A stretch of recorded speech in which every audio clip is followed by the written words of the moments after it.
It looks like the next Democratic debate is going to take place over a span of 2 days. We're looking at who qualified, and Elizabeth Warren is in a major advertising blitz. We are back with Don Calloway, Democratic strategist, and Republican strategist Chris Prudhomme. Gentlemen, great to see you. Yeah. So with a new poll out yesterday, Tulsi Gabbard has officially made the debate stage. Chris, why do you think do you think this is significant? What do you think that she brings to the table?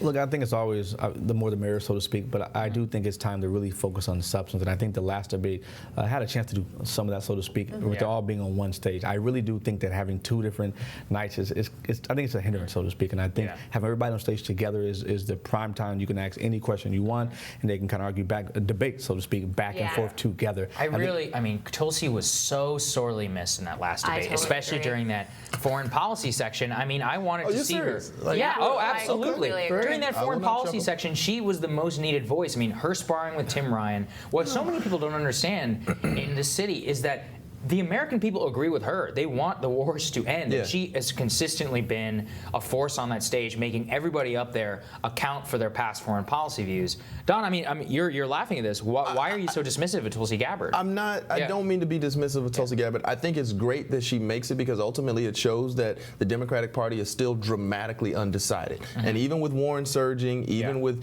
Yang getting in the mix, you still have to remember that 6 out of 10 likely Democratic primary voters are undecided. And that's why there's room for Tulsi to creep back in. That's why 15 people are still in it who probably don't have a chance of winning the nomination.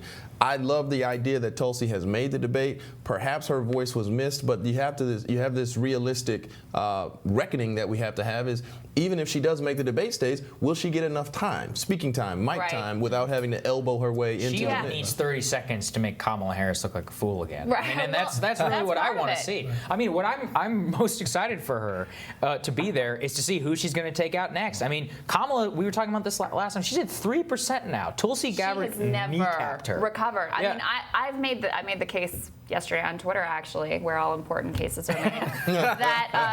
that moment where Tulsi went after Kamala is the most significant moment of the debate so far because it's the only one that has really had a lasting effect. Kamala has never recovered from that. No.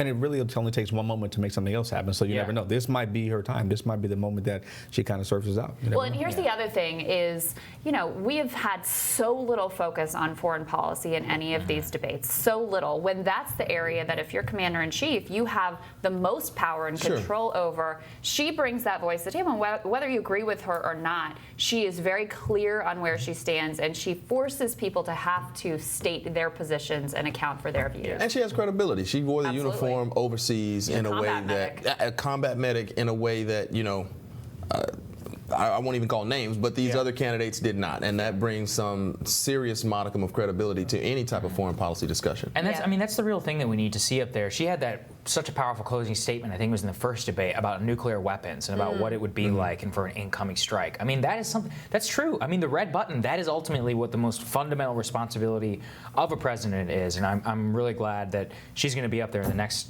debate. We also have this interesting new ad blitz from Elizabeth Warren. She is spending $10 million in a new ad buy, including a new commercial. Let's take a listen to that commercial. I want to get everybody's reaction.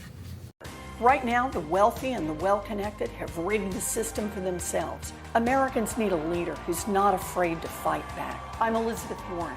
I know what's wrong, I know how to fix it, and I'll fight to get it done.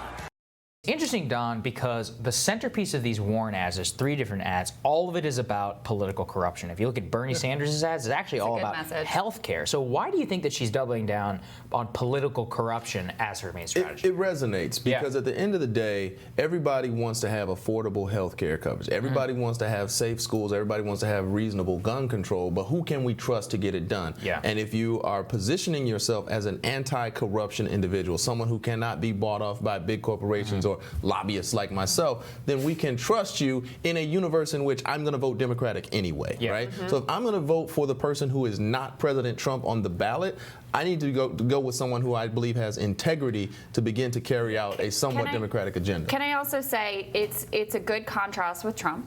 It's also a good contrast with Joe Biden without having to state it outright. I mean, he's the longtime politician, right? Son's cashing in on his vice presidency, and even before that, I mean, son worked for a credit card issuer in Delaware when Biden was in the Senate. So there's a good subtle distinction there with Biden as well. Yeah. No, I completely agree, and that's something that's a whole other conversation, the $1.5 billion of Biden's son. But I certainly think that Warren kind of has a unique middle ground. You obviously have Joe Biden and the kind of the confusion that's going on. People are not certain about him anymore. And of course, you have Bernie Sanders, and I think there's some people may question whether it be age side, and half of Bernie Sanders' support is from young people under 50 years old. So I think she's kind of right in that middle niche right now, which is a perfect slot for her. I think you're right, and that is the interesting thing that we keep watching with her campaign. But I mean, we were talking about those polls earlier. I really don't think that Warren's rise is anything more than Kamala's fall, and I think that we might be reading a bit too much into it. Crystal and I look obsessively over the second choice rankings. Kamala's second choice was always Elizabeth Warren. It makes sense if she's going to drop to 3% that Elizabeth Warren is going to surge in the polls. So it may not even be that everything is supposedly working, but it's like Kamala's fall alone was enough to see her rise. So Warren should be thanking Tulsi Gabbard. Right? Yeah, she really should. She should donating in Tulsi Gabbard's campaign.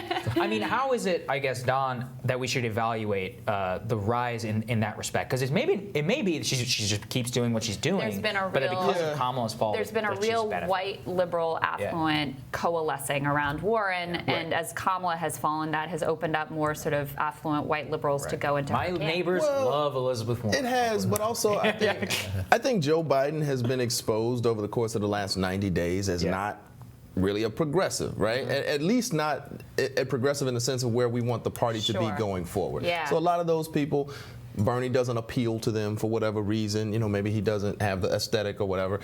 So a lot of those people Elizabeth Warren has gotten.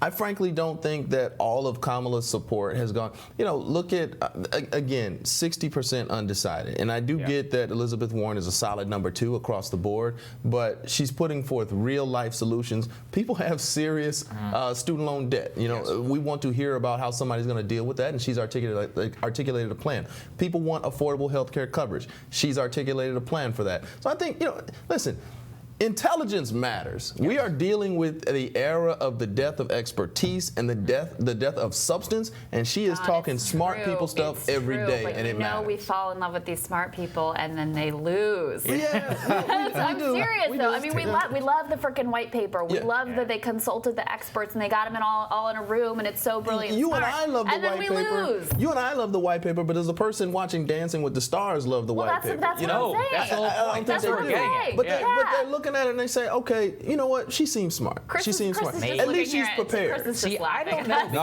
That was the brilliance of Obama, right? Which is Obama was one of the best communicators in the history of the presidency, and he was an Ivy League Harvard professor. It was the fusing of those two things that really made him the dream. People feel exactly. Something. There was an emotional appeal I don't know if she has that. I really don't know if she has that on the stump. No, that's a good point. Yeah. I don't think she has it at all. Yeah, absolutely. Well, all right. Gentlemen, thank you guys for joining us. Really appreciate it. Thanks, man. Tomorrow on Rising, we're going to continue covering the ongoing impeachment inquiry with members of Congress. And Mayor Pete Buttigieg is facing renewed scrutiny over the firing of South Bend's first African-American police chief after journalist Jonathan Larson unearthed some new documents. He's going to explain what he learned this week.